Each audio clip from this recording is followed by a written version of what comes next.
Shalom dan salam sejahtera bagi kita semua. Saudara-saudara yang terkasih, rasa ingin bebas pasti ada dalam diri kita masing-masing.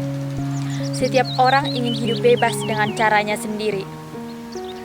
Kebebasan tidak selalu berdampak negatif, karena ada juga orang yang memanfaatkan kebebasan untuk berkarya dan mengembangkan talenta yang ia miliki. Namun, pada masa sekarang ini, banyak pemuda yang justru memanfaatkan kebebasannya untuk hal-hal yang salah. Dia lupa akan aturan, lupa akan kebenaran, dan akhirnya merusak hidupnya sendiri.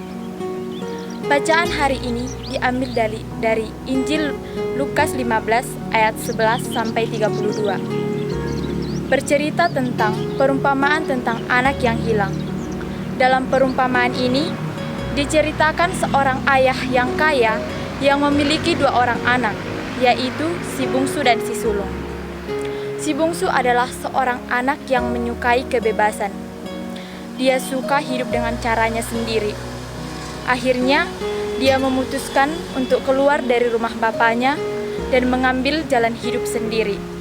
Namun, kebebasan yang ia jalani justru membawa dia ke arah yang salah. Berbeda dengan si sulung. Si sulung adalah seorang yang taat.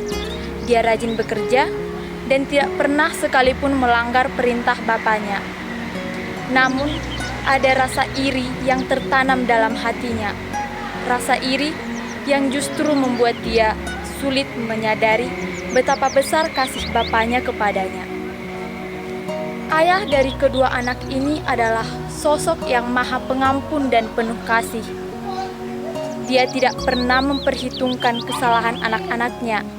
Dia mau menerima kembali anaknya yang telah lama hilang dan mengampuni tanpa syarat. Dari perumpamaan ini, ayah adalah sosok yang menggambarkan Allah kita sendiri. Allah yang penuh kasih, maha pengampun, yang mau menerima kembali anak-anaknya ke jalan yang benar. Sementara si anak sulung dan si anak bungsu adalah kita sendiri.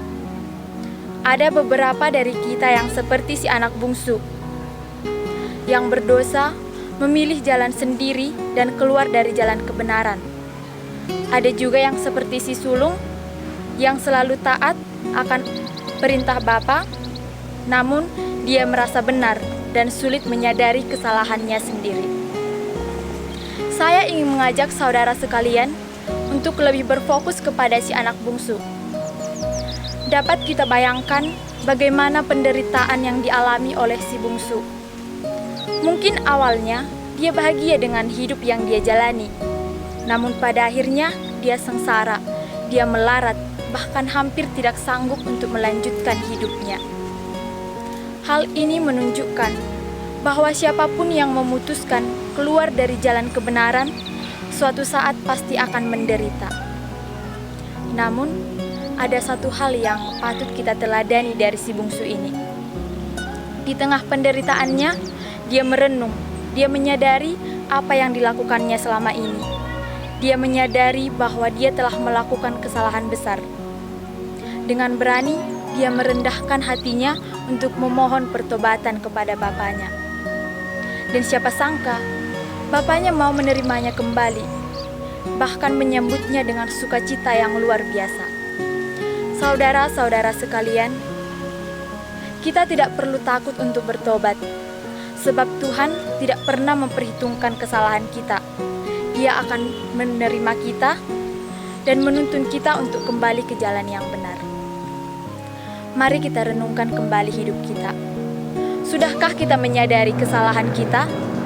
Dan sanggupkah kita untuk bertobat seperti yang dilakukan oleh si bungsu? Mari renungkan dalam hati kita masing-masing.